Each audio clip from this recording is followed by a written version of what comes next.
नमस्कार, आदाब, सत श्री अकाल। स्वागत है आपका अपने चैनल जिसका नाम है याद से बात। बहुत बहुत इंतजार के बाद आ गया ये आपके लिए video carbon and compounds class 10 board special part 2। तो आज क्या हम पढ़ेंगे, आइए देखते हैं। तो आज हम पढ़ेंगे कार्बन एंड इट्स कंपाउंड्स की टाइप्स ऑफ रिएक्शंस, जो कि चार हैं हमारे पास mainly: combustion, oxidation, substitution and addition. सबसे पहले पढ़ेंगे हम कंबशन। कंबशन मतलब आग लगा, आग लगा भाई साहब, बिल्कुल आग लगा। कंबशन मतलब आग लगा।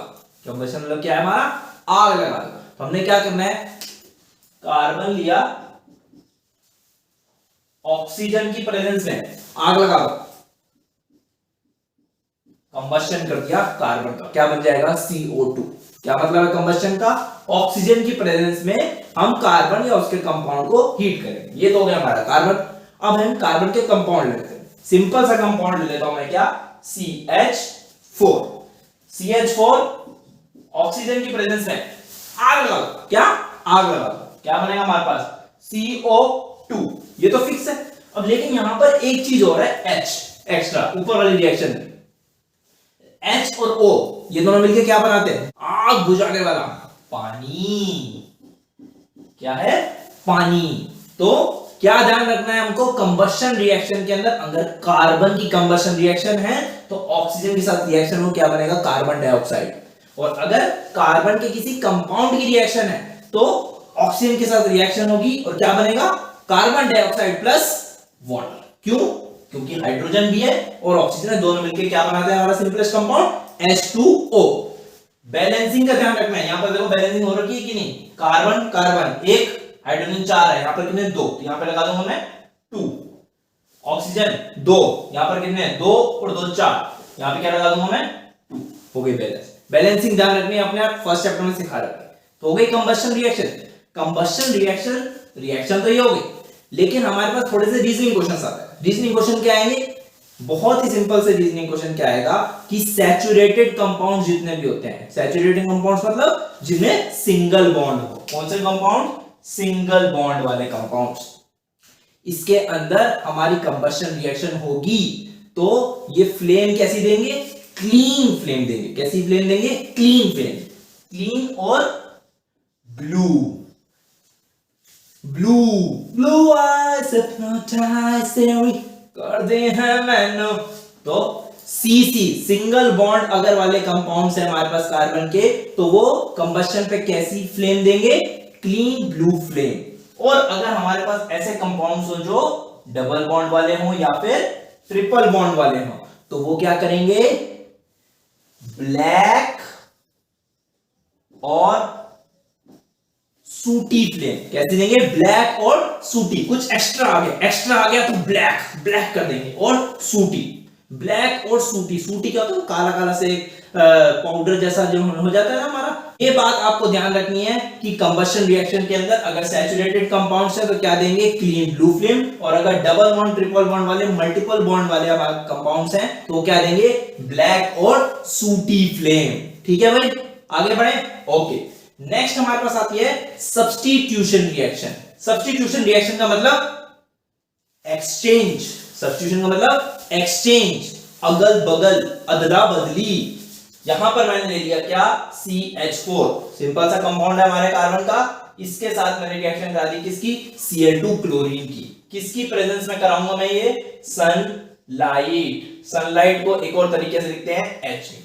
ठीक है, ये ध्यान रखने वाली है, H ने लिखा है तो मतलब क्या है, सनलाइट। ये सनलाइट की प्रेजेंस में होती है। सनलाइट की प्रेजेंस में क्यों होती है रिएक्शन, किसको पता है, पता है किसी को, यहां यहां यहां यहां यहां यहां, क्योंकि ये जो CH4 एल्केन होता है ना, बहुत ही इनर्ट कंपाउंड होता है, आसानी से रिएक्शन नहीं करेगा। ये ऐसा बच्चा है जो शर्माता बहुत है, इंट्रोवर्ट है बहुत। तो इंट्रोवर्ट जो कंपाउंड होते हैं उनके लिए हमको रिएक्शंस करनी पड़ती हैं जो ड्रास्टिक कंडीशन में हो। अब भैया सूरज की रोशनी से ज्यादा ड्रास्टिक क्या हो जाएगा, तो इसलिए सब्स्टिट्यूशन रिएक्शन एल्केन की हमारे पास होगी, किसके साथ, क्लोरीन के साथ, लेकिन किसकी प्रेजेंस में, सनलाइट की प्रेजेंस में। सनलाइट की प्रेजेंस में होगी तो क्या होगी, सब्स्टिट्यूशन। अब कार्बन एंड इट्स कंपाउंड्स, इतना बड़ा चैप्टर है, कार्बन तो सब्स्टिट्यूट हो नहीं सकता भाई, भाई अपन तो राजा है, सब्स्टिट्यूट क्या होगा, हाइड्रोजन। क्या होगा सब्स्टिट्यूट, हाइड्रोजन। हाइड्रोजन की वैलेंसी होती है 1, क्लोरीन की वैलेंसी होती है 1, तो एक हाइड्रोजन अगर निकल जाए तो दूसरा क्लोरीन आ सकता है, तो हम क्या कर देंगे, CH3 लिख देंगे और साथ में लगा देंगे Cl। 2 Cl थे, एक Cl बचा, एक H गया, तो क्या आ जाएगा हमारे पास, HCl। सिंपल सी बात आ गई। एक बार और कर दें इस रिएक्शन को, CH3Cl के साथ दोबारा Cl2, भाई सनलाइट है, एक और H निकल जाएगा, एक और Cl आ जाएगा, क्या आ जाएगा, Cl2 प्लस HCl। ऐसे आप एक बार और कर लो, एक बार और कर लो, एक बार और कर लो, जितनी बार करते रहोगे तब तक क्लोरीन आता रहेगा, हाइड्रोजन जाता रहेगा, लेकिन कब तक, जब तक है जान, जब तक है जाने, जब तक है हाइड्रोजन। तो हमारा आखिरी कंपाउंड जो क्या हो जाएगा, यहां डॉट लगा रहा हूं कि एक और रिएक्शन हो जाएगी, आखिरी में बचेगा एक ही हाइड्रोजन और क्लोरीन हो जाएंगे हमारे कितने, 3। उसके साथ अगर Cl2 की रिएक्शन हो रही है तो क्या बनाएगा, CCl4 प्लस HCl। हमेशा सनलाइट तो होनी है, तो ध्यान रखना ही है। तो एल्केन्स के साथ क्लोरीन की रिएक्शन हो रही है सनलाइट की प्रेजेंस में, तो एक हाइड्रोजन जाएगा और दूसरा क्लोरीन आएगा, और बचे क्या, H और Cl लेके वो मिलके बना देंगे HCl। तो अगर इसी रिएक्शन को मुझे एक ही बार में लिखना हो तो मैं कैसे लिखूंगा, आइए भाई देखें कैसे लिखेंगे एक ही बार के अंदर। अगर मुझे इस रिएक्शन को लिखना हो, CH4 plus 4Cl2 gives in the presence of sunlight CCl4 plus 4HCl। समझ आया कि नहीं आया, मीथेन था, 4 बार Cl, 4 हाइड्रोजन है ना, तो 4 बार रिप्लेस हो सकता है, तो 4 Cl2 ले लिए, 4 Cl आ गए और 4 H चले गए, तो क्या बन गया, 4HCl। सिंपल सी रिएक्शन है, सब्स्टिट्यूशन, एक जाएगा तो दूसरा आएगा, याद रहेगी सबको, ठीक है। सनलाइट की प्रेजेंस में क्यों होती है, क्योंकि जो हमारा ये मीथेन है, एल्केन्स है, बहुत ही शर्माते हैं, शर्माने वालों के लिए रिएक्शन की कंडीशन थोड़ी विग्रस करनी पड़ती है, और सनलाइट से विग्रस क्या ही होगा, है कि नहीं भाई। तो इसलिए सनलाइट की प्रेजेंस में एल्केन क्या करते हैं, सब्स्टिट्यूशन रिएक्शन। हो गए, नेक्स्ट बढ़ते हैं इसकी तरफ, ऑक्सीडेशन। ऑक्सीडेशन नाम से ही पता चलता है, इतना बड़ा बड़ा ओ है, क्या है, ओ, तो क्या आएगा, ऑक्सीजन। ऑक्सीजन अगर किसी कंपाउंड में डालेंगे तो उसकी क्या हो जाएगी, ऑक्सीडेशन, पहले चैप्टर में पढ़ा हुआ है। तो यहां पर हम एक कंपाउंड ले लेते हैं, आपको ध्यान रखना है उस कंपाउंड को, CH3CH2OH। इसको क्या बोलते हैं भाई, 2 कार्बन है, इथ, सिंपल, एन, OH लगा हुआ, OH फंक्शनल ग्रुप कौन सा है, ओल, अल्कोहल वाला, तो नाम क्या हो जाएगा इसका, इसका नाम हो जाएगा हमारे पास इथेनॉल। इथेनॉल की अगर ऑक्सीडेशन करनी है तो ऑक्सीडेशन करेंगे तो यहां पर क्या आ जाएगा, ऑक्सीजन। ऑक्सीजन आएगा तो हाइड्रोजन जाना भी पड़ेगा, तभी तो ऑक्सीजन आएगा, जगह थोड़ी है उसके पास। तो CH3COOH, देखो करा क्या मैंने, यहां पर क्या थे, 2 हाइड्रोजन। हाइड्रोजन की वैलेंसी कितनी होती है, ध्यान रखना, 1, 2 हाइड्रोजन है। ऑक्सीजन की वैलेंसी कितनी होती है, 2। 2 हाइड्रोजन अगर रिमूव हो जाए किसी कंपाउंड से और इसके जगह एक ऑक्सीजन आ सकता है, क्योंकि इसकी वैलेंसी है 2। सब्स्टिट्यूशन नहीं है ये ध्यान रखना है, सब्स्टिट्यूशन नहीं है, क्योंकि यहां पर बॉन्ड कोई इस तरह से ब्रेक हो रहा है कि हाइड्रोजन का रिमूवल हो रहा है और ऑक्सीजन का एडिशन हो रहा है। इसको हम क्या बोलते हैं, ऑक्सीडेशन रिएक्शन, स्पेशल टाइप की रिएक्शन है। ये रिएक्शन के अंदर याद रखने के लिए बस मैं बता रहा हूं कि 2 हाइड्रोजन हमारे अगर निकल जाए और एक ऑक्सीजन आ जाए तो ऑक्सीजन इस कंपाउंड में ऐड हो गया तो इथेनॉल क्या बन गया, ये देखो ये क्या होता है, COH, एसिड। तो ये हमारा क्या हो गया, 2 कार्बन वाला एसिड, इथेनोइक एसिड। क्या नाम होगा इसका, इथेनोइक एसिड। इसका दूसरा नाम क्या है? Acetic acid. क्या नाम है इसका? Acetic acid. ध्यान क्या रखना है, इथेनॉल CH3CH2OH, दो कार्बन वाला इथ लगाते हैं उसके लिए, ओल हमारा हो गया OH के लिए। उसमें ऑक्सीडेशन करनी है तो ऑक्सीजन डालनी है, ऑक्सीजन डालेंगे तो कार्बन की वैलेंसी 4 ही होती है, जिसमें से एक बॉन्ड इसने यहां बना रखा है, एक बॉन्ड इसने यहां बना रखा है, और 2 हाइड्रोजन के साथ है। तो इन 2 हाइड्रोजन को हटना पड़ेगा, उसकी जगह ऑक्सीजन को आना पड़ेगा। ऑक्सीजन का एडिशन और हाइड्रोजन का रिमूवल को हम क्या कहते हैं? ऑक्सीडेशन, जो फर्स्ट चैप्टर में पढ़ चुके हैं। तो अब हमारे पास कंपाउंड बन जाएगा CH3 का बनेगा, H2 की जगह पर यहां क्या आ गया? O, COOH। क्या बन जाता है? ये इथेनोइक एसिड या फिर एसिटिक एसिड। अब ये ऑक्सीडेशन होती कैसे? अपने आप तो हो नहीं जाएगी भाई, हलवा तो है नहीं। हमारे पास होते हैं ऑक्सीडाइजिंग एजेंट्स। क्या होंगे? Oxidising agents. ये दो क्यों कर रहा हूं? क्योंकि 2 पढ़ने हैं हमको 10th क्लास के अंदर याद रखने के लिए। 2 कौन कौन से हैं?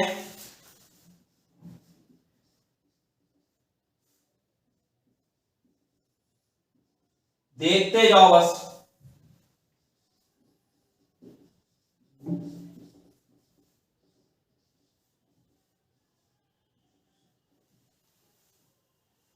दो लिखे हैं भाई, बड़े बड़े लग रहे होंगे, क्या है? अब मैं क्या करता हूं, इसके लिए लिख देता हूं यहां पर KMnO4। पहला कौन सा है? KMnO4। के मतलब पोटेशियम, Mn मैंगनीज होता है, O4 पोटेशियम पर मैंगनेट, पोटेशियम पर मैंगनेट। और ये कैसा होगा? एल्कलीन होगा। कैसा होगा? एल्कलीन। एल्कलीन मतलब क्या होता है? जो बेसिक सॉल्यूशंस होते हैं। तो बेसिक सॉल्यूशन मतलब पानी में आप बेसिक सॉल्यूशन बना रहे हो किसका? KMnO4 पोटेशियम पर मैंगनेट का, और उसको इथेनॉल में डाल दे रहे हो तो आपको क्या मिल जाएगा? Ethanoic acid. या फिर आप क्या कर दें कि K2Cr2O7 क्या डाल दें? K2Cr2O7। क्या है यहां पर? पोटेशियम, क्रोमियम और ऑक्सीजन। क्या बनाएगा कंपाउंड का नाम? पोटेशियम, 2 क्रोमियम है यहां पर तो डाइक्रोमेट, पोटेशियम डाइक्रोमेट। बोलोगे पोटेशियम भी 2 है, लेकिन पोटेशियम क्या है हमारा? एक सिंगल कैटायन है। ये Cr2O7 2-, ये एक हमारा पूरा का पूरा कॉम्प्लेक्स एनायन है, इसलिए इसका नाम आया डाइक्रोमेट, पोटेशियम डाइक्रोमेट। ये कैसा होगा? एसिडिफाइड। कैसा होगा? एसिडिफाइड। अब देखो ये याद कैसे रखेंगे कि ये वाला एल्कलीन है, ये वाला एसिडिफाइड। जिसके अंदर ऑक्सीजन ज्यादा है मतलब वो एसिडिफाइड होगा। एसिड मतलब जिससे जलना, याद रखना एकदम से, जल जाएंगे। तो जलेंगे किससे? जिसमें ऑक्सीजन ज्यादा है। जो ऑक्सीजन ज्यादा रखेगा वो होगा एसिडिफाइड, और जिसमें ऑक्सीजन कम होगी वो होगा एल्कलीन। तो एल्कलीन हो जाएगा पोटेशियम पर मैंगनेट KMnO4, और एसिडिफाइड हो जाएगा K2Cr2O7 पोटेशियम डाइक्रोमेट। तो ये 2 रिएजेंट्स हैं, दोनों नहीं डालने, दोनों में से कोई भी डाल सकते हैं जो अवेलेबल हो। तो इथेनॉल से क्या बन जाएगा? Ethanoic acid. ध्यान रखेंगे भाई, थोड़ा सा कष्ट होगा याद करने में, बड़े कंपाउंड आ गए ना, लेकिन क्लास भी तो बड़ी है भाई, 10th में आ गए, 11th में जाने वाले हो, तो थोड़ा सा कष्ट करना है। लेकिन आपको बता दिया एसिडिफाइड और एल्कलीन में कंफ्यूज नहीं हो रहा। ये ट्रिक बताइए कि जिसमें ज्यादा ऑक्सीजन वो एसिडिफाइड, जिसमें कम ऑक्सीजन वो एल्कलीन। दोनों में से कोई भी आप लिखोगे रिएक्शन के ऊपर तो इथेनॉल से क्या बन जाएगा? Ethanoic acid KMnO4 K2Cr2O7। हो गया भाई ऑक्सीडेशन। अब मूव करेंगे last but not the least, addition reaction. Addition नाम से पता चल रहा है, ऐड, कुछ ना कुछ डालना है। डालेंगे तो किसकी मदद से? इसके लिए आपके पास एक टर्म आएगी यहां पर, कैटलिस्ट। कैटलिस्ट भाई कोई बैंड का नाम लगा है भाई, ये तो है कैटलिस्ट, बैंड का तो है लेकिन ये बैंड बजा देता है। कैटलिस्ट होता क्या है? कैटलिस्ट हमें केमिस्ट्री में उस मूवी की वैम्प, वैम्प पता है ना, ये जो एक होती थी ना बड़ी खूसट सी, एक बूढ़ी मौसी सी टाइप की एक आंटी सी होती थी, जिसको लेना देना कुछ नहीं होता था किसी से, लेकिन वो लड़ाई करा के निकल जाती थी लोगों के घर में। मूवीज के अंदर ऐसी एक आंटी होती है जो लड़ाई करा के निकल जाएगी, उसका लेना देना कुछ नहीं है, ना इधर से कुछ लेना है ना उधर से कुछ लेना है, लेकिन बस उसको मजे के लिए मिर्ची लगा देगी, आग लगा देगी थोड़ी सी, और अपनी लड़ाई करा के निकल जाएगी, उसका कुछ लॉस नहीं होता। ऐसा ही हमारा है ये कैटलिस्ट। कैटलिस्ट रिएक्टेंट में डलेगा, प्रोडक्ट बना देगा, अपना कुछ यूज नहीं करेगा भाई, जैसा कैटलिस्ट था वैसे का वैसा वापस आ जाएगा। बस इसने कर क्या दिया, जो इसका रिएक्टेंट पड़ा था उसको हमारे पास क्या बना दिया, प्रोडक्ट। एग्जाम्पल क्या हो जाएगा हमारा, यहां पर एल्कीन CH2 CH2, एल्कीन में है डबल बॉन्ड, डबल बॉन्ड के अंदर अगर मैं डाल दूं हाइड्रोजन, क्या डाल दूं, हाइड्रोजन। कैटलिस्ट कौन सा कैटलिस्ट ले सकता हूं मैं, यहां पर निकल भी ले सकता हूं, प्लेटिनम भी ले सकता हूं, और पैलेडियम भी ले सकता हूं। कैटलिस्ट है हमारे पास हाइड्रोजन, जब भी एल्कीन के अंदर हम डालते हैं तो क्या बनेगा हमारे पास, आइए देखते हैं। हाइड्रोजन जब डलेगा एल्कीन में क्या है, डबल बॉन्ड, कार्बन की वैलेंसी सेटिस्फाई हो रखी है, लेकिन अगर हाइड्रोजन डालना है, ये देखो दोनों सेम है कि नहीं, सेम है कि नहीं, CH2 डबल बॉन्ड, तो हाइड्रोजन जब डलेगा वो भी सेम ही डलना चाहिए, इक्वल बंटवारा करेंगे अपन, एक हाइड्रोजन इधर एक हाइड्रोजन इधर, लेकिन कार्बन की वैलेंसी हो जाएगी डिस्टर्ब, तो डिस्टर्ब ना हो इसलिए हमको क्या करना है, ये बॉन्ड हटा देंगे। अगर ये बॉन्ड हट जाए और एक एक हाइड्रोजन लग जाए तो कार्बन की वैलेंसी जैसी थी वैसी रहेगी। देखें CH2 ये वाला बॉन्ड तो बना ही रहेगा सिंगल वाला, यहां पर मैं कह रहा हूं कि एक एक हाइड्रोजन और लगा दो, ये हटा दिया था मैंने और ये लगा दिया था, ठीक है। तो ये ध्यान रखेंगे हम कि अगर एक पाई बॉन्ड हट जाए, ऊपर वाला जो बॉन्ड है ये पाई बॉन्ड अगर हट जाए और उसकी जगह दो सिग्मा HH बॉन्ड आ जाए, हमारे पास सिंगल HH बॉन्ड आ जाए, उस रिएक्शन को हम क्या कहेंगे, एडिशन रिएक्शन। क्या कहेंगे, एडिशन रिएक्शन। ये रिएक्शन किसके लिए स्पेसिफिक है हमारे पास, एल्कीन्स के लिए, और इससे बनता क्या है हमारे पास, एल्केन्स। तो मतलब अनसैचुरेटेड कंपाउंड्स में अगर मैं हाइड्रोजन डाल दूं कैटलिस्ट की प्रेजेंस में, कौन से कैटलिस्ट, निकल या फिर प्लेटिनम या फिर पैलेडियम, तो हमारे पास क्या बन जाएंगे, एल्केन्स, यानी सैचुरेटेड कंपाउंड्स। याद रहेगी, सिंपल सी बात है, ऐड क्या किया, हाइड्रोजन, बस एक बॉन्ड हटा दो और एक एक H लगा दो, क्या बन जाएगा, CH3, ठीक है। इसकी एक रियल लाइफ एप्लीकेशन, ये ध्यान रखने वाली बात है इस चैप्टर के अंदर, रियल लाइफ एप्लीकेशन क्या है, जो हमारे आसपास होती है, क्या होती है, रिफाइंड सुने हैं, रिफाइंड ऑयल, कढ़ाई के अंदर पूरी तलते हैं, उसको हम बोलते हैं वेजिटेबल ऑयल्स। क्या बोलते हैं, वेजिटेबल ऑयल्स, क्या बोलेंगे हम, वेजिटेबल ऑयल्स। ये वेजिटेबल ऑयल्स जो होते हैं इंडस्ट्री के अंदर, इसमें अगर मैं हाइड्रोजन डाल दूं इन कैटलिस्ट की प्रेजेंस में, कोई भी एक कैटलिस्ट, तो हमारे पास क्या बन जाएगा, सैचुरेटेड फैटी एसिड, जैसे कि घी। वेजिटेबल ऑयल्स क्या है हमारे, अनसैचुरेटेड कंपाउंड, मतलब एल्कीन्स वाले, उसके अंदर हाइड्रोजन ऐड हो जाए इन कैटलिस्ट की प्रेजेंस में, तो क्या बन जाएंगे हमारे पास, सैचुरेटेड फैटी एसिड्स, जैसे कि घी। तो ये हमारी है रियल लाइफ एप्लीकेशन कि अगर ऑयल से आपको बनाना हो घी, तो उसमें डाल दो हाइड्रोजन गैस इन कैटलिस्ट की प्रेजेंस में, तो हमारे पास ये प्रोडक्ट आ जाए। घर में ट्राई मत करना, पता चले कहीं से हाइड्रोजन उठा लें हैं, और क्या है कि भाई रिफाइंड पड़ा हुआ है, मम्मी ने रखा हुआ है डिब्बे के अंदर, हमने ऑयल है, घी बना देंगे, डायरेक्ट घी खाएंगे, कैसे, हाइड्रोजन डालेंगे, निकल प्लेटिनम, कहीं से हमने कोई मेटल पड़ा था तो सोचा कि निकल प्लेटिनम प्लेटिनम होगा, डाल दिया और घी बन जाएगा, ऐसे नहीं बनेगा घी। इंडस्ट्री में बनता है, अपने अपने उनकी प्रोसेस होती है, क्या क्या चीजें रखना पड़ेगी, बहुत सारी चीजें, ये तो आपको सिंप्लीफाई करके बता रखा है आपके हिसाब से 10th क्लास के हिसाब से। Do not try this at home, ठीक है भाई, सबको याद रहेगा। तो ये है हमारी types of reactions carbon and its compounds की, फटाफट नोट कर लीजिए। उसके बाद बढ़ते हैं अगले टॉपिक की ओर। ओके, तो नेक्स्ट हम क्या पढ़ने वाले हैं, हमारे दो बहुत इंपॉर्टेंट कंपाउंड्स हैं carbon and its compounds chapter के अंदर। वो क्या है, इथेनॉल और इथेनोइक एसिड। इसको बहुत ही सिंप्लीफाइड वे में एक टेबुलर फॉर्म के अंदर मैं आपको पढ़ाने वाला हूं, जिससे आपको याद रखने में बहुत ही आसानी हो। तो बहुत ध्यान से देखिएगा इसे, क्योंकि बहुत इंपॉर्टेंट है और बहुत ही इजी तरीके में समझाने की कोशिश करो, ठीक है। इथेनॉल, इथेनॉल मैंने तो चढ़ गई चढ़ गई चढ़ गई चढ़ गई चढ़ गई, क्यों भाई, याद आया कि नहीं, आता ना मूवीज के अंदर, मैं दो बड़ी शराब बड़ी शराब बड़ी शराब। हाँ भाई, इथेनॉल क्या, अपनी शराब, गंदी बात, गंदी चीज, गंदी शय नहीं पीनी चाहिए, ठीक है।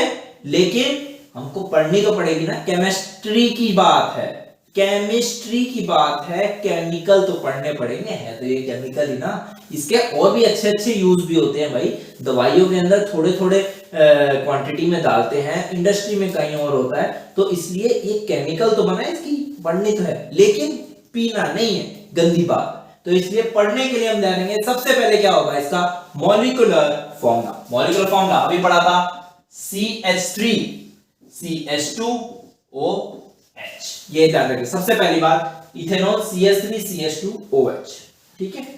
फंक्शनल ग्रुप क्या है इसके अंदर, देखो देख लो क्या मिल रहा है यहाँ पर। फंक्शनल ग्रुप क्या है हमारे पास, एल्कोहल। क्या आ जाएगा फंक्शनल ग्रुप, एल्कोहल, ऐसे लिखते हैं इसको, सिग्निफाई करेंगे, ठीक है। सॉल्युबिलिटी इन वाटर, वाटर के अंदर क्या ये सॉल्युबल है, घुलनशील है कि नहीं, हाँ ये मिसिबल इन वाटर है। मिसिबल मतलब वो लिक्विड्स जो पानी के अंदर घुल जाते हैं उनको क्या कहते हैं, मिसिबल। तो ये इजीली मिसिबल। प्रिपरेशन कैसे बनता है, ये बनेगा कैसे, हमारे पास शुगर केन, सुना ना, गन्ना, क्या है हमारे पास, शुगर केन, गन्ना। गन्ने से हमारे पास क्या बन जाते हैं, मोलासिस। क्या बन जाएंगे, मोलासिस।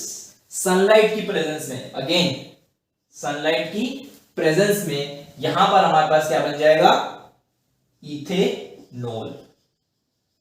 इस प्रोसेस को हम क्या कह देंगे, फर्मेंटेशन। शुगर केन जो होता है गन्ना, उससे बनेंगे मोलासिस, और सनलाइट की प्रेजेंस में एनारोबिकली क्या बन जाएगा हमारे पास, एनारोबिकली मतलब ऑक्सीजन की प्रेजेंस नहीं होनी चाहिए, क्या बन जाएगा, इथेनॉल। इसलिए इस प्रोसेस को कहते हैं क्या, फर्मेंटेशन। बायो के अंदर पढ़ रखी होगी छोटी क्लासेस के अंदर, यहां पर इसका आपने एप्लीकेशन देखी कि इथेनॉल कैसे बन जाता है, शुगर केन मोलासिस के अंदर।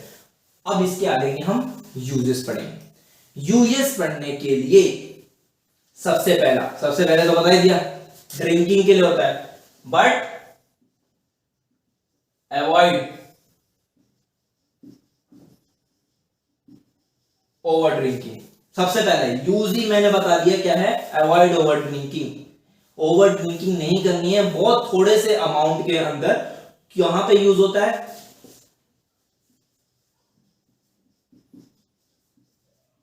कप सिरप, मतलब पी तो सबने है, थोड़ी थोड़ी लिटल पी रखी है सबने, कप सिरप में होती है, लेकिन दवाई की फॉर्म में होती है, मतलब थोड़ी सी डालते हैं। इसके अंदर कुछ ऐसी प्रॉपर्टीज होती हैं जो हमारा कफ जो होता है उसको ठीक करने में मदद करेगी। क्यों, मैंने लिखा है यहाँ पर मिसिबल इन वाटर, वाटर के अंदर मिसिबल है, तो ये अच्छा सॉल्वेंट है। तो हम जो भी दवाई बनाते हैं उसका जो भी फॉर्मूला जैसा भी होगा स्ट्रक्चर, ये हमारे को उस दवाई को सॉल्युबल बनाने के अंदर हेल्प करता है। इसलिए उसमें थोड़ा सा इथेनॉल डाला जाता है, ज्यादा नहीं डालना, क्योंकि बच्चों को दिया जाता है। ये कफ सिरप जो होते हैं वो बच्चों को दिए जाते हैं, थोड़े से बड़े हो जाते हैं तो दवाई वगैरह लिख जाते हैं, तो इसलिए कफ सिरप में इसका यूज आता है इथेनॉल, लेकिन ज्यादा नहीं पीनी चाहिए। और हमारे पास यूज कहां पर आ रहा है, ये पेट्रोल का सब्स्टिट्यूट हो गया।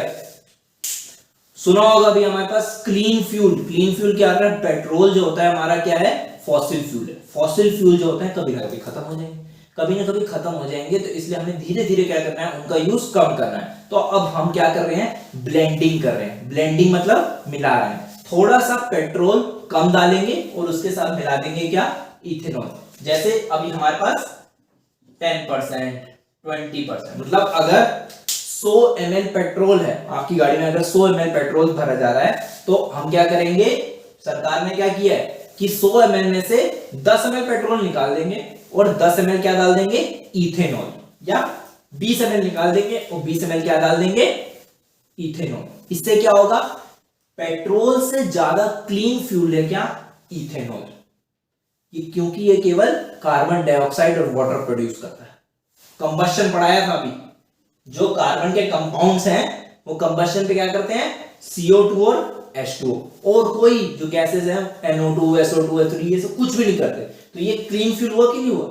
अब ये मत कहना कि पूरा का पूरा इथेनॉल से चलाओ, पूरा का पूरा इथेनॉल से नहीं चला सकते, क्यों, क्योंकि हमारे पास एनर्जी भी उतनी नहीं मिलनी चाहिए। पेट्रोल का काम तो पेट्रोल ही करेगा ना, लेकिन हम धीरे धीरे उसको कम करते रहेंगे और इनोवेशंस होती रहेंगी और साइंस तरक्की करेगा, तो एक दिन आएगा जो हम पेट्रोल पूरी तरह फेज आउट कर देंगे, उसकी जगह कोई और लिक्विड लेंगे। तो अभी के लिए धीरे धीरे क्या कर रहे हैं, थोड़े थोड़े पेट्रोल में थोड़ा थोड़ा हम क्या मिलाते जा रहे हैं, इथेनॉल।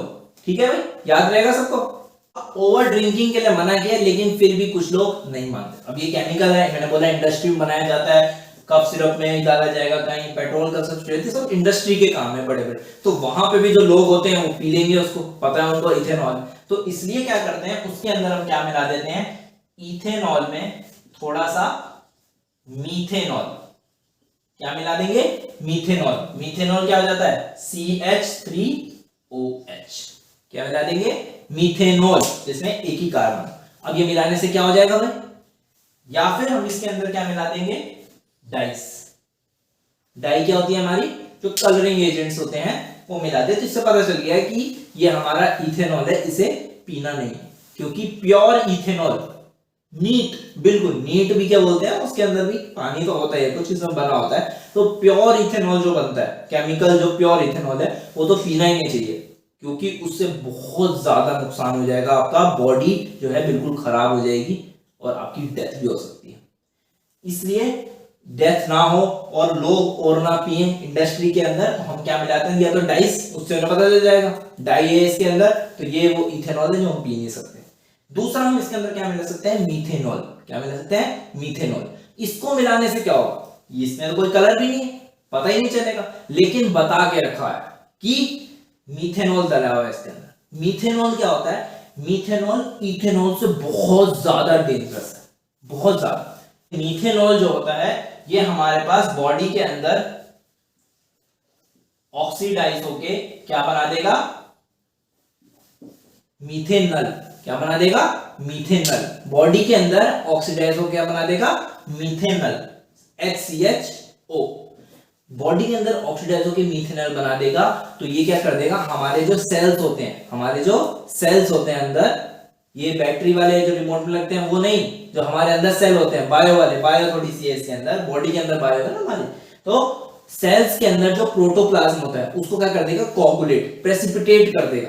अगर वो प्रेसिपिटेट कर दिया तो अंदर क्या हुआ, जो फ्लो हो रहा था, सारे न्यूट्रिएंट्स थे हमारे पास, जो भी प्रोसेसेस हो रही थी वो सब प्रोटोप्लाज्म में ही तो होती है सेल के अंदर, अगर वो पूरा का पूरा कोगुलेट हो गया, प्रेसिपिटेट हो गया, तो जीवन ही खत्म हो गया। तो ये प्रोसेस होनी नहीं चाहिए कभी। लेकिन अगर आपने मीथेनॉल पी लिया तो फटाफट से मीथेनॉल ऑक्सीडाइज हो क्या बन जाएगा बॉडी के अंदर, मीथेनॉल, और ये मीथेनॉल क्या कर देगा, वो प्रोसेस जो हमारे पास होनी नहीं चाहिए।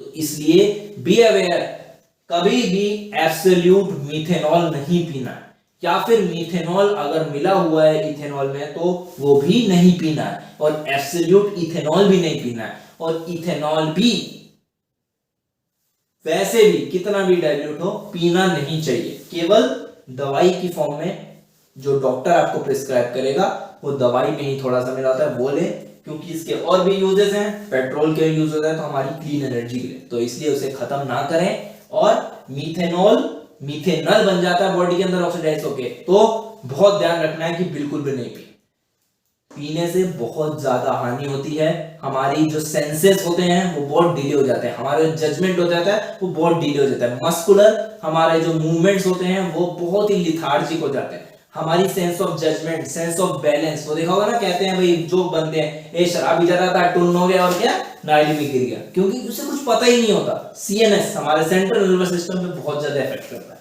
इसलिए कभी भी ड्रिंकिंग ना करें। Over drinking of ethanol is very dangerous and injurious to health, and drinking of absolute ethanol और absolute methanol can be lethal. Lethal मतलब जानलेवा हो सकता है, तो आपको बिल्कुल भी नहीं पीना है। केवल यूजेस ध्यान रखना है, कफ सिरप्स पेट्रोल में सब्स्टिट्यूट के फॉर्म में यूज होता है इथेनॉल। तो नेक्स्ट बढ़ेंगे हम इथेनोइक एसिड पे। मैंने देखो सेम ही एक टेबल के अंदर मैंने बना दिया जिससे आपको कंपेयर करते हुए याद रखने में आसानी हो। इथेनोइक एसिड, सबसे पहले इसका मॉलिक्यूलर फॉर्मूला क्या होगा, CH3COOH। तो यहां पर फंक्शनल ग्रुप क्या हो जाएगा, दिख रहा है यहां पर क्या है, कार्बोक्सिलिक एसिड। क्या होगा, कार्बोक्सिलिक एसिड। ये ध्यान रखेंगे। सॉल्युबिलिटी वाटर, ये भी काफी अच्छे से मिसिबल है, ये भी काफी अच्छे से मिसिबल है वाटर के अंदर। प्रिपरेशन अभी पढ़ाई थी। ऑक्सीडेशन रिएक्शन में क्या थी हमारे पास, इथेनॉल के अंदर ऑक्सीडाइजिंग एजेंट 2 डाले थे, तो हमारे पास क्या बन गया था, CH3COOH, ethanoic acid. Oxidising agents 2 कौन कौन से थे, याद रखें, नहीं तो रिवाइंड कर ले वीडियो, क्या होगा फिर बताएंगे मुझे।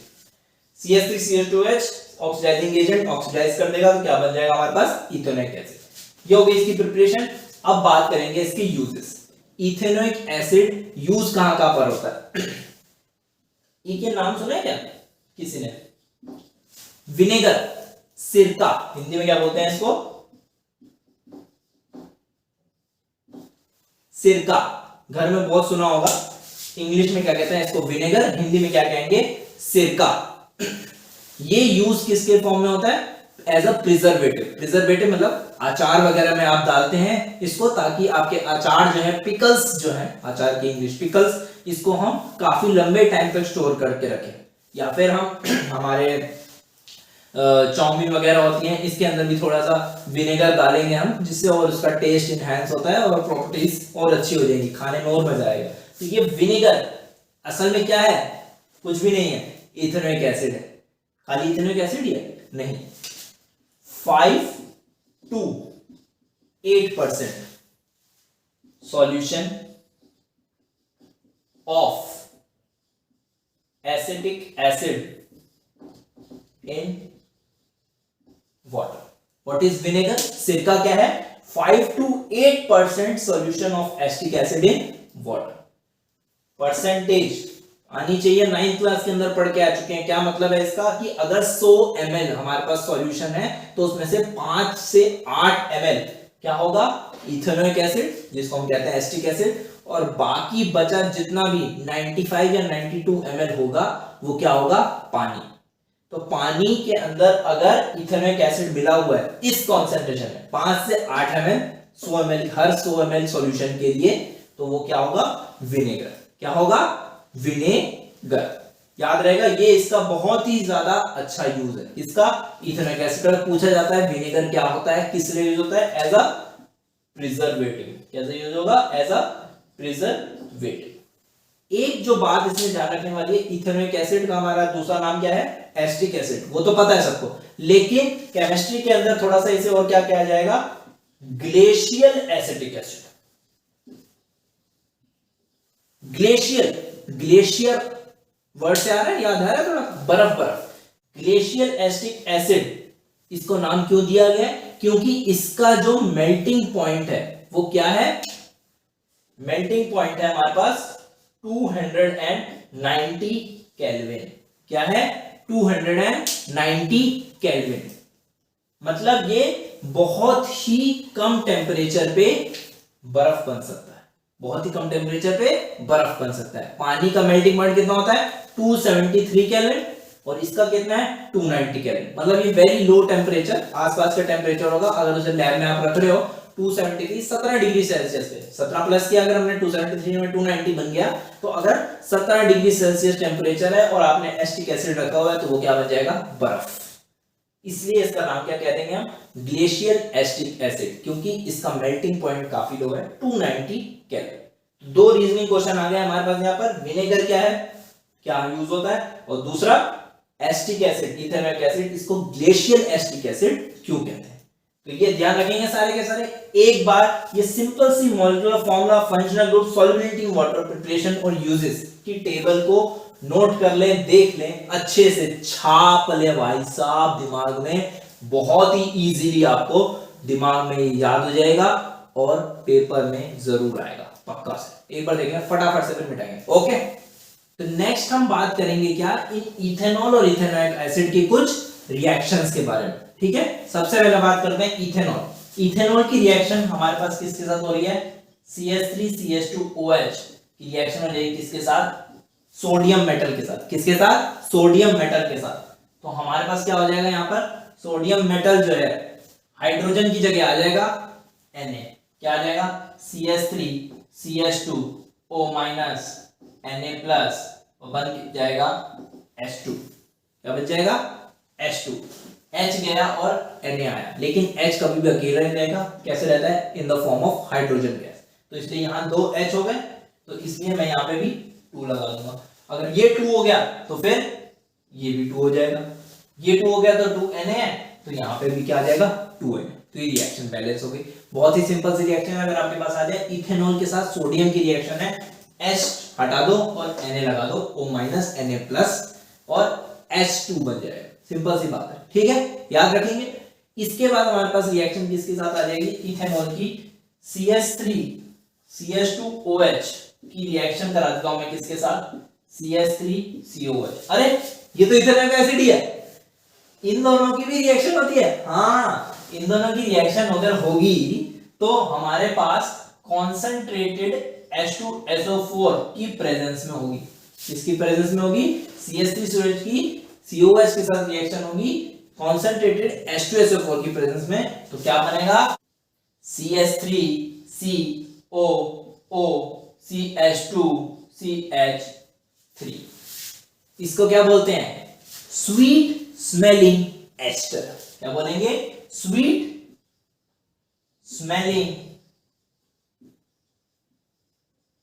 एस्टर। एस्टर क्यों बोला है, एस्टर होता है ये वाला ग्रुप COOR। COOR, R क्या है यहाँ पर, कोई भी कार्बन हाइड्रोजन का ग्रुप, एल्काइल ग्रुप लगाओ, उसको हम क्या बोल देंगे, R। तो COR ये एस्टर ग्रुप हो गया, नया फंक्शनल ग्रुप है ये। तो जब भी इथेनॉल के साथ इथेनोइक एसिड को मिक्स करोगे कॉन्सेंट्रेटेड H2SO4 की प्रेजेंस में, तो हमारे पास क्या बनेगा, स्वीट स्मेलिंग एस्टर। एस्टर क्या होते हैं, परफ्यूम्स में यूज होते हैं। ध्यान में, परफ्यूम जो लगाते हैं अपन, बहुत अच्छी अच्छी खुशबू आती है, तो इसलिए मैंने लिखा हुआ है स्वीट स्मेलिंग एस्टर्स। परफ्यूम्स अगर बनते हैं कैसे बनेंगे, इथेनॉल और इथेनोइक एसिड से मिलकर बनेंगे in the presence of concentrated H2SO4। Formula देखो बिल्कुल सिंपल सा है, CH3COH प्लस CH3CH2OH, इन दोनों को मिलाया है। तो क्या करा मैंने, पहले ये लिखेंगे एसिड, बड़ा है भाई उसको लिखेंगे पहले, CH3COH हटा देंगे इसमें से, और क्या बन जाएगा, CH2CH3, इसको उल्टा करके लिखेंगे। ठीक है भाई, CH3CO CH2CH3 CH3CO CH2CH3, ये ध्यान रखेंगे। क्या बन जाएगा, स्वीट स्मेलिंग एस्टर। ठीक है, एक रिएक्शन और होगी हमारी इथेनॉल की। अगर मैं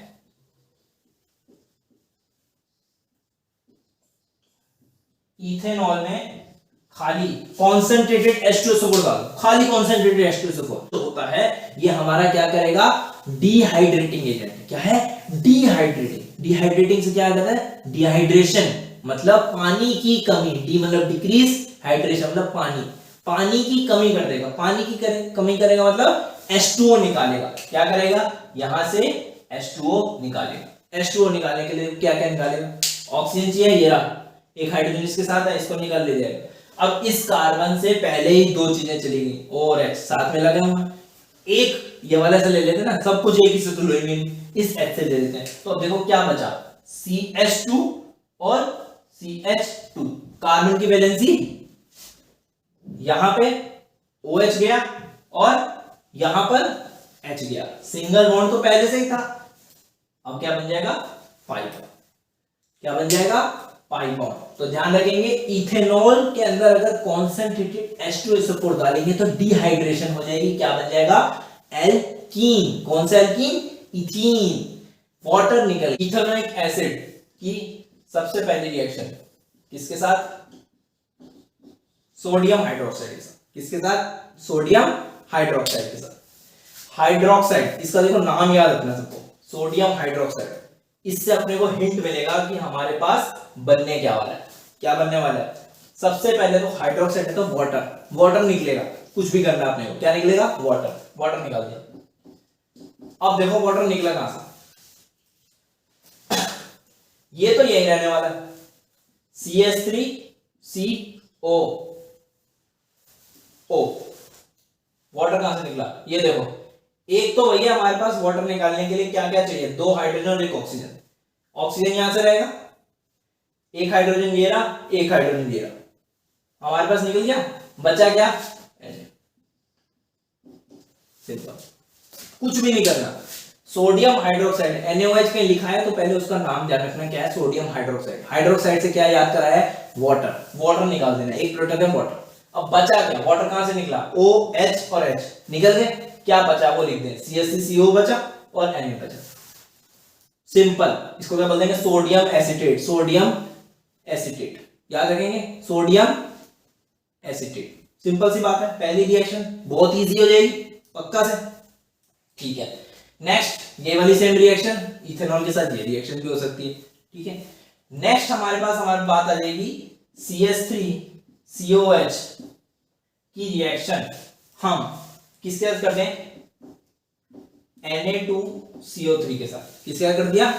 Na2CO3। इसको क्या बोलेंगे? Sodium carbonate. क्या बोलेंगे? Sodium carbonate.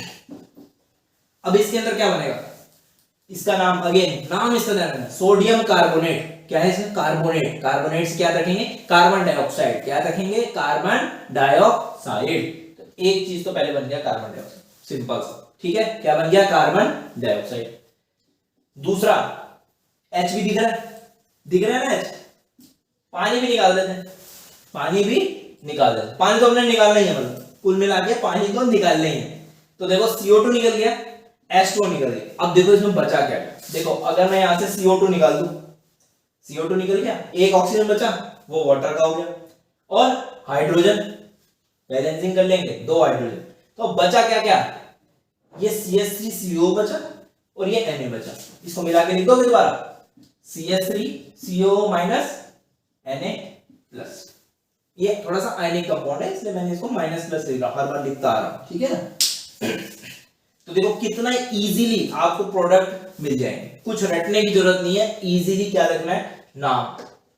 NaOH क्या है? सोडियम हाइड्रोक्साइड, तो वाटर निकाल दिया। सोडियम कार्बोनेट है तो उसके अंदर कार्बोनेट में से कार्बन डाइऑक्साइड तो निकाल दो, पानी अपन ने निकाल देंगे। बचा क्या? CH3CO और Na, CH3CO। अब बैलेंस कर दो, Na वाले कितने हैं? 2, यहाँ पे लगा दिया 2। ये वाली चीज कितनी है? 2, ये 2। H देखो 2 है, यहाँ 2 हो गए। CO3 वाले O तो बैलेंस ही है पहले से। इजीली, बहुत इजीली हो गया। इसी के साथ एक और रिएक्शन मैं अगर कर दूं, किसकी? हमारे पास CH3COOH की रिएक्शन में कर दूं, किसके साथ? NaHCO3 के साथ। किसके साथ कर दूं? NaHCO3। ये क्या होता है? Sodium hydrogen carbonate. क्या है? सोडियम हाइड्रोजन कार्बोनेट या सोडियम बाइकार्बोनेट। तो इसके अंदर भी वही सेम, कुछ भी नहीं करना, सेम वही बनेगा। देखो क्या है? CH3CO minus Na plus plus H2O plus CO plus H2O plus CO। Same product बनना है, चाहे आप इसके साथ रिएक्शन कर लो चाहे इसके साथ रिएक्शन करो, प्रोडक्ट वही बनेगा। कार्बोनेट है, दोनों में लगा हुआ है, CO2 बन जाएगा। पानी निकाल दो, उसके बाद क्या होता है? CaCO और Na। याद रहेगा सबको? अब देखो इसके अंदर बैलेंसिंग देख लो, अपने आप को रखिए, कुछ करने की जरूरत ही नहीं है। बैलेंसिंग Na एक ही है, CH3C CO3 में से CO2 निकल गया, एक ऑक्सीजन बचा, एक ऑक्सीजन बचा हुआ, एक H और एक H2। अपने आप, कुछ भी करने की जरूरत नहीं है। तो कितनी सेम रिएक्शन है, कितनी सेम रिएक्शन है सोडियम कार्बोनेट की या फिर सोडियम बाइकार्बोनेट की, या इसको क्या बोलते हैं? सोडियम हाइड्रोजन कार्बोनेट की इथेनोइक एसिड के साथ। कार्बोनेट की याद रखेंगे CO2 और एक वाटर, जो बचा सोडियम एसीटेट। सिंपल से प्रोडक्ट है दोनों के लिए, बस बैलेंसिंग का ध्यान रखना है। याद रहेगा सबको? पक्का से आगे बढ़े? ठीक है। हाँ भाई, तो नेक्स्ट हमारे पास क्या है? Saponification reaction. सैपोनिफिकेशन रिएक्शन मतलब सोप बनाने की रिएक्शन, मतलब साबुन जो होता है हमारा जिससे रोज हम नहाते हैं, वो बनता कैसे वो भी हम इस चैप्टर में पढ़ लेंगे। कैसे? Long chain ester of fatty acids. Long chain ester, अभी एस्टर पढ़े थे ना, क्या था? COR COR COR, इनकी बहुत लंबी चेन होगी, तो ये क्या फॉर्मूला बन जाएगा? CH2COR CH COR ये एक लॉन्ग चेन एस्टर है फैटी एसिड्स की। उसके साथ अगर मैं सोडियम हाइड्रोक्साइड की रिएक्शन करा दूं, किसकी करा दूं? सोडियम हाइड्रोक्साइड की, तो हमारे पास क्या बन जाएगा? ये RCO, इसको उल्टा लिख दो, RCO माइनस और Na प्लस, RCO माइनस और Na प्लस, और ये जो OH था वो यहां रख जाएंगे, OH OH। किसकी जगह? इनकी जगह क्या रख गया हमारे पास? ये OH OH और OH। कहां से आए OH? ये वाले OH, और RCO के साथ क्या लग गया? Na। ये जो RCO माइनस Na प्लस है, ये क्या है? हमारा सोप। क्या है हमारा? सोप। तो long chain ester of fatty acids की रिएक्शन अगर सोडियम हाइड्रोक्साइड के साथ करा दी जाए तो क्या बनेगा? Soap. RCO minus Na plus और ग्लिसरॉल। क्या होगा? ग्लिसरॉल। जो याद रखते हैं ना, आंखों में डालते हैं एक्टर्स आंसू लाने के लिए, नकली आंसू लाने के लिए, क्या होता है? ग्लिसरीन। वो कुछ कुछ यहीं से आता है, इस ग्लिसरॉल से, इसी ग्लिसरॉल से आता है। तो ध्यान रखना है आपको, एक ये फॉर्मूला बस। क्या ध्यान रखेंगे? 3C एक साथ लगा दो वर्टिकली, COR लगा दो उनके साथ, तीनों के साथ, और फिर जितनी कार्बन की वैलेंसी बचे उतने H लगा देना। यहां पर 2 बची 2 लगा दिए, यहां पर 1 बची 1 लगा। NaOH के साथ रिएक्शन कराएंगे, ये जो है COR, इनको उल्टा करके लिख दो, Na के साथ RCO माइनस Na प्लस, बन गया क्या? सोप। बचा क्या? यहां खाली जगह थी, यहां लगा दो ये वाले OH OH। क्या बन गया? ग्लिसरॉल। इसको क्या कहते हैं हम? Saponification reaction. तो ये सोप बन गया ऐसे। ऐसे ही क्या बन जाएगा हमारा? डिटर्जेंट। क्या बन जाएंगे? डिटर्जेंट। डिटर्जेंट सुने ना भाई साहब, जिससे कपड़े धोते हैं, डिटर्जेंट बन जाएंगे। डिटर्जेंट भी इसी से बनते हैं, बस इसके अंदर थोड़ा सा चेंज किया जाएगा। ये क्या बन जाएंगे? लॉन्ग चेन एस्टर ऑफ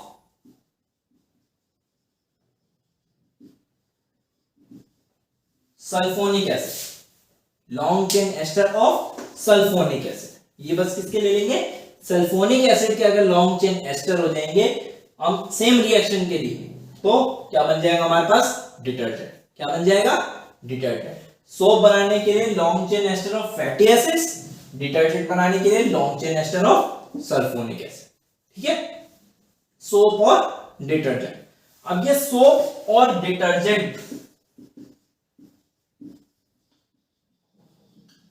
दोनों में फर्क क्या क्या है? एक तो हमने पढ़ लिया इनकी प्रिपरेशन में फर्क। दूसरा फर्क क्या होगा? सोप्स जो होते हैं हमारे वो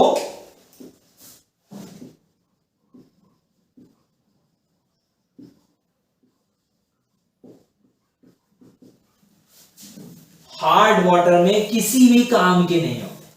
हार्ड वाटर में किसी भी काम के नहीं होते। हार्ड वाटर मतलब जिनके अंदर बहुत सारे कैल्शियम मैग्नीशियम के क्लोराइड्स और सल्फेट्स हों, जो बहुत ही हार्ड पानी आता है, जो हमारी कंजम्पशन के लिए, ड्रिंकिंग के लिए फिट नहीं होता, जिसमें कैल्शियम आयंस और मैग्नीशियम आयंस होते हैं क्लोराइड्स की फॉर्म में और सल्फेट्स की फॉर्म में। उसको क्या कहते हैं हम? Hard water. क्या कहते हैं? Hard water. उस हार्ड वाटर से अगर आपको सोप यूज करना है तो झाग नहीं बनेगी। झाग नहीं बनेगी, क्योंकि ये सोप क्या बना देता है? एक इनसॉल्युबल प्रेसिपिटेट जिसका नाम क्या है? स्कम। क्या बना देगा? एक इनसॉल्युबल प्रेसिपिटेट जिसका नाम क्या है? स्कम। इनसॉल्युबल प्रेसिपिटेट जो पानी में सॉल्युबल नहीं होगा, क्या बना देगा? स्कम। किसकी वजह से? इन आयंस की वजह से। ये जो सोप है हमारा RCO माइनस, इनके साथ रिएक्ट करके क्या बना देगा? स्कम। क्या बनानी थी उसको? झाग। बना के देगा स्कम। पर डिटर्जेंट का यही फर्क है, ये हार्ड वाटर में फुल चलेगा, फुल झाग देगा। डिटर्जेंट हार्ड वाटर में भी झाग देगा, इससे ज्यादा कोई हार्डिच नहीं है भाई साहब। ये स्कम नहीं बनाएगा, डिटर्जेंट स्कम नहीं बनाएगा, हार्ड वाटर में इसका यूज होगा, झाग देगा। झाग ध्यान रख लेना क्या होता है, फोम, लेदर, ये सब वर्ड लिखे आएंगे अगर क्वेश्चन में ना। विच कंपाउंड फॉर्म्स लेदर और फोम इन हार्ड वाटर, क्या आंसर देंगे, detergent.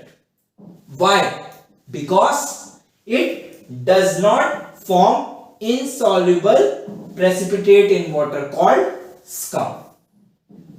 Soap forms scum in hard water.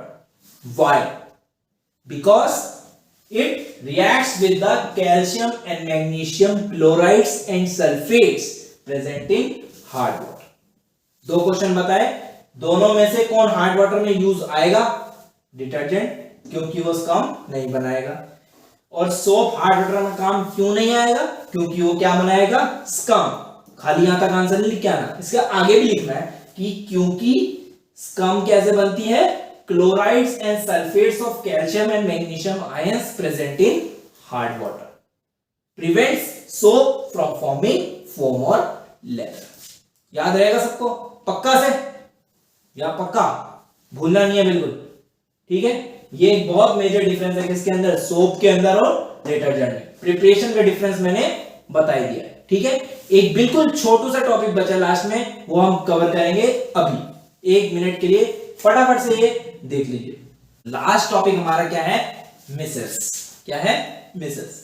क्या है भैया, साबुन या डिटर्जेंट से कपड़े में से मैल निकालने के लिए जो प्रोसेस होता है, वो भी केमिस्ट्री से इंस्पायर्ड है। बताओ, कहीं भी नहीं है यार केमिस्ट्री जो इसमें ना हो, सब जगह है, तो वो भी हम पढ़ेंगे यहाँ पे। जो हमने सोप या भी डिटर्जेंट पढ़ा, उसके अंदर RCO माइनस था, ये हो गया था हमारा हाइड्रोकार्बन पार्ट, और ये हो गया था हमारा Na+ वाला पार्ट हो गया, COR ये हो गया, Na+ ये हो गया।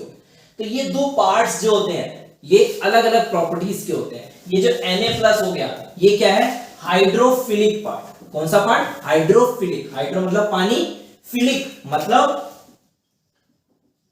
लविंग, मतलब पानी को लव करने वाला। ये आयनिक पार्ट कहां पर रहेगा, आयनिक पार्ट कहां रहेगा, पानी के पास।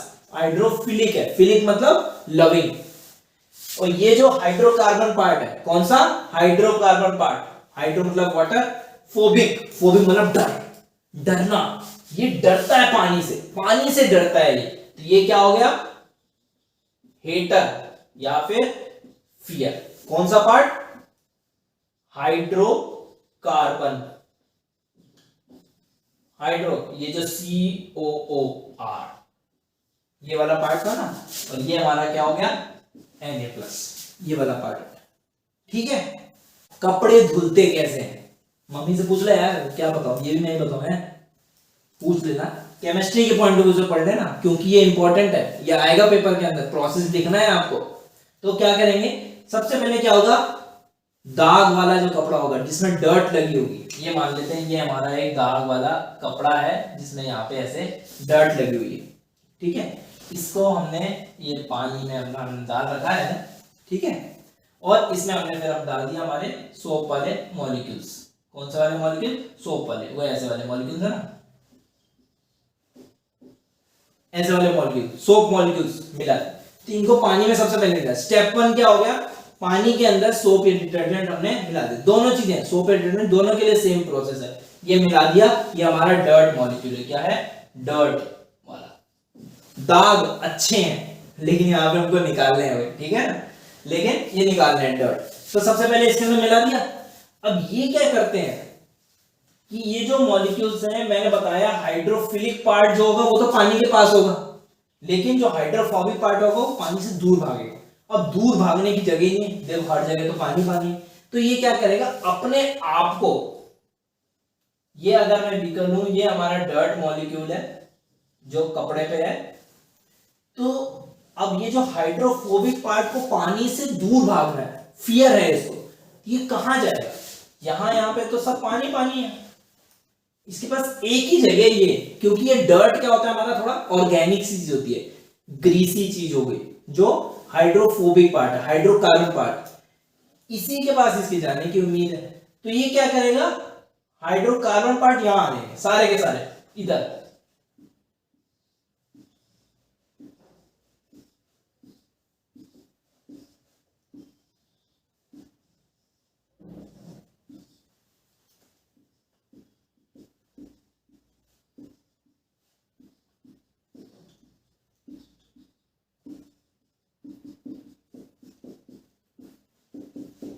ये देखो कुछ ऐसा सा हो जाएगा, क्या हो जाएगा, कुछ ऐसा सा।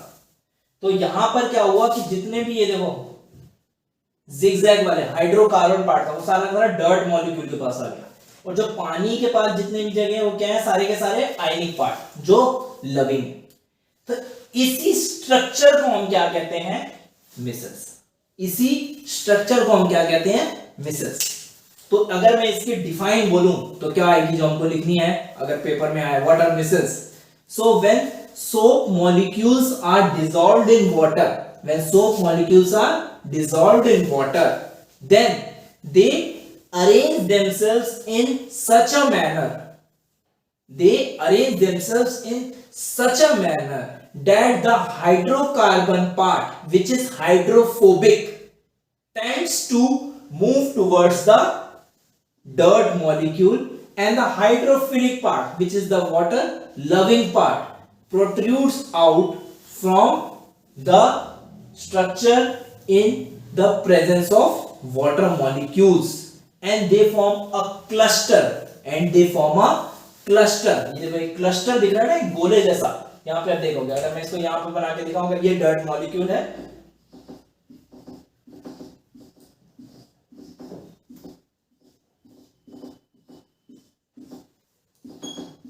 ये देखो ये क्लस्टर की फॉर्म में हो गया, इस स्ट्रक्चर को हम क्या कहेंगे, मिसेल्स। इस स्ट्रक्चर को क्या कहेंगे हम, मिसेल। अब उसके बाद नेक्स्ट प्रोसेस क्या होगा, उसके बाद हम क्या करेंगे, इसने जकड़ लिया है डर्ट को, नेक्स्ट स्टेप में क्या होगा, हम इसको करेंगे रब करते हैं ना, सोक करने के बाद फिर इसको घिसते हैं, अच्छे से रगड़ते हैं, रब करते हैं। रब करने से क्या होगा, ये जो डर्ट मॉलिक्यूल है इस क्लॉथ से चिपका हुआ है, इस हाइड्रोकार्बन पार्ट के साथ आ जाएगा, इस हाइड्रोकार्बन पार्ट के साथ आ जाएगा, चिपक जाएगा, और इस क्लॉथ से निकल जाएगा, और इस क्लॉथ से निकल जाएगा। खाली क्या रह जाएगा हमारे पास यहाँ पे, ये क्लॉथ और ये डर्ट मॉलिक्यूल, ये ऐसा इसको घेर लिया है किसने, खोपचे में ले लिया है किसने, इस सोप मॉलिक्यूल्स ने, एक मिसल की फॉर्म में।